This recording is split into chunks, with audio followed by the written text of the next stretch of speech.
হ্যাঁ রে নকুল, সূর্য তো উঠে গেল রে, তুই এখনো খাটিয়ায়?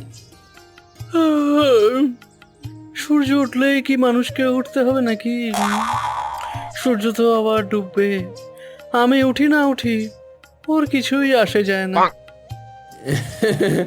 কিন্তু তুই যদি চাষ করতে না যাস, তোর ধান জন্মাবে কেমন করে? ধান ফলাতে গিয়ে এত কষ্ট করার কি দরকার?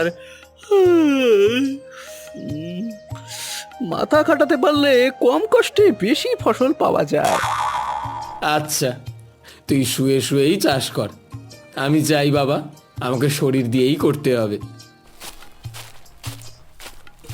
শরীর তো খাটিয়ে খাটিয়ে শেষ হয়ে যাবে, বুদ্ধি ব্যবহার করলে শরীর টিকবে অনেক দিন। নকুল, শুনছিস? আমাদের কুয়োতে পানি প্রায় শেষ। গ্রামে পানি নিয়ে ঝামেলা শুরু হয়েছে রে। ঝামেলা হলে তো ভালো, তখন সবাই আমার কাছেই আসবে সমাধান চাইতে। তুই সমাধান দিবি? তুই তো দিন রাত খাটিয়াই শুয়ে থাকিস। তো কি হয়েছে, মাথার ভেতরটা তো জেগে আছে। জল কমেছে কেন সেটা আমি ভাবছি।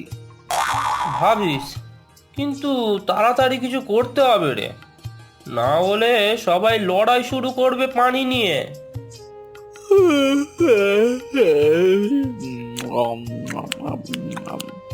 লড়াই যদি শুরু হয় তবে খবর রাজবাড়িতে যাবে, আর রাজা এসে দেখবে, আর আমি আমার বুদ্ধির কাজ দেখাবো।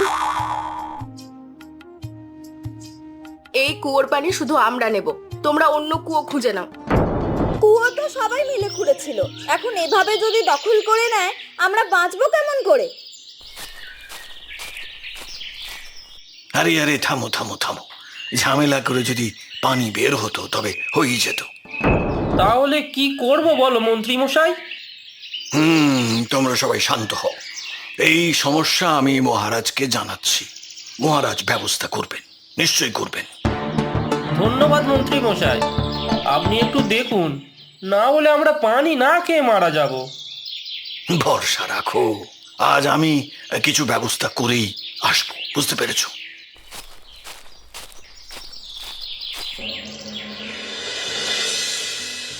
মন্ত্রী, কি খবর?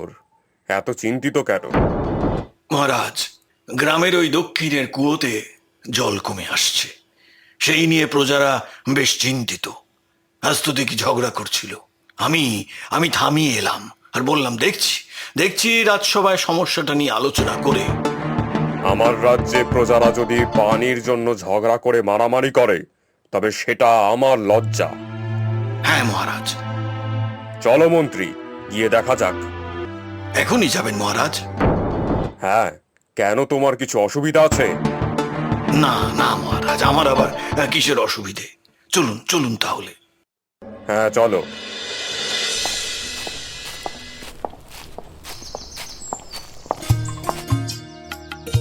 ওরে বাবা, মন্ত্রী মশাই তো সত্যি মহারাজকে নিয়ে এসেছে।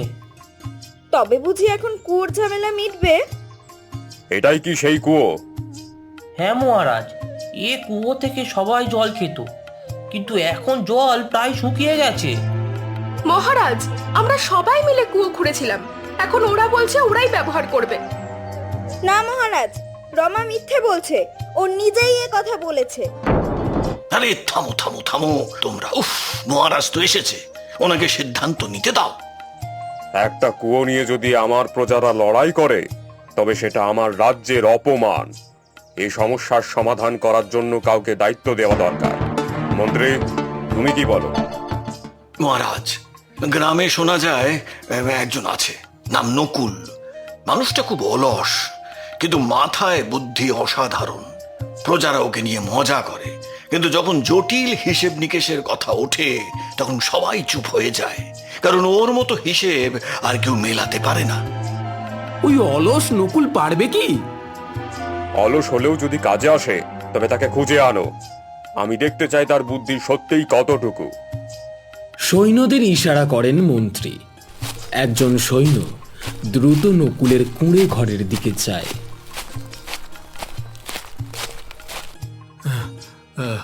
নকুল, মহারাজ স্বয়ং তোমাকে ডেকেছেন। কি মহারাজ আমায় ডাকছেন? কিন্তু আমি তো কোনো অপরাধ করিনি। আরে অপরাধ নয়, কাজের জন্য।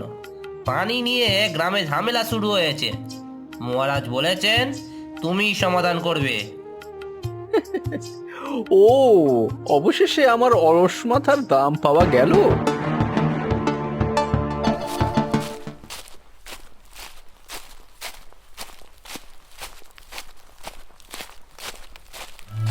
তুমি কি নকুল?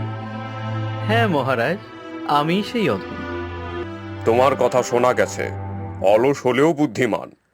আজ সেই বুদ্ধির প্রমাণ চাই। গ্রামবাসীর এই জলকষ্টের সমাধান তুমি করবে। মহারাজ, অলসতা আমার অভ্যাস, কিন্তু বুদ্ধি আমার অস্ত্র। আপনার আদেশ মেনে আমি কাজটা করব। বেশ বেশ, তাহলে শুরু করে দাও কাজ। নকুল, আমার এই সৈন্য এখানে থাকবে, যা সাহায্য করার এ করবে, কিন্তু পুরো দায়িত্ব তোমার। আজ্ঞে মহারাজ। তাহলে মন্ত্রী, চলো এখন আবার রাজসভার দিকে যাওয়া যাক। আর রাজসৈন্য, তুমি খবর পাঠিও কাজ হয়ে গেলে। আজ্ঞে মহারাজ। নকুল, কি করতে হবে বলো? হ্যাঁ নকুল, তোর মাথায় তো অনেক বুদ্ধি, তুই সমাধান দে ভাই। আচ্ছা বেশ, আসল সমাধান হলো প্রকৃতির শক্তিকে ব্যবহার করা। মানে? দেখো, আমাদের কুয়োর পাশে নিচু জমি আছে, বর্ষার জল ওই নালা বেয়ে নষ্ট হয়। যদি আমরা ছোট্ট বাঁধ তুলে দিই, তবে জল ঘুরে এসে কুয়ো ভরবে। এ তো সত্যিই বুদ্ধির কথা। কিন্তু কাজটা করতে সময় লাগবে। অলস মানুষ সময় নষ্ট করে না।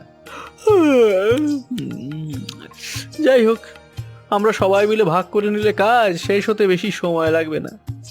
কিছু লোক মাটি কাটবে, কিছু লোক বাঁশ বেঁধে বাঁধ মজবুত করবে, ব্যাস। আশ্চর্য, এত সহজ সমাধান আগে আমাদের মাথায় এলো না। কয়েক ঘন্টার মধ্যে বাঁধ তৈরি হয়, আর ভাগ্যবশত বৃষ্টিও নেমে এলো।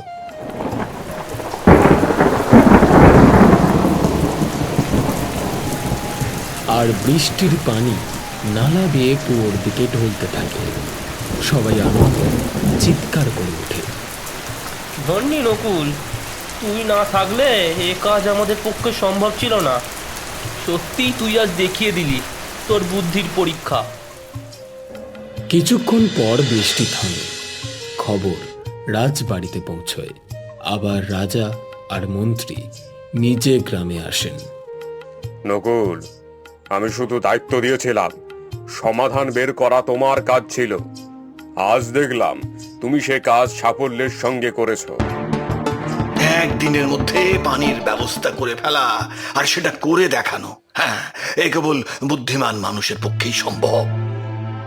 আজ থেকে নকুলকে আমি রাজ্যের বুদ্ধিদাতা উপাধি দিলাম, আর সঙ্গে দিলাম এই সোনার মোহরের থলি।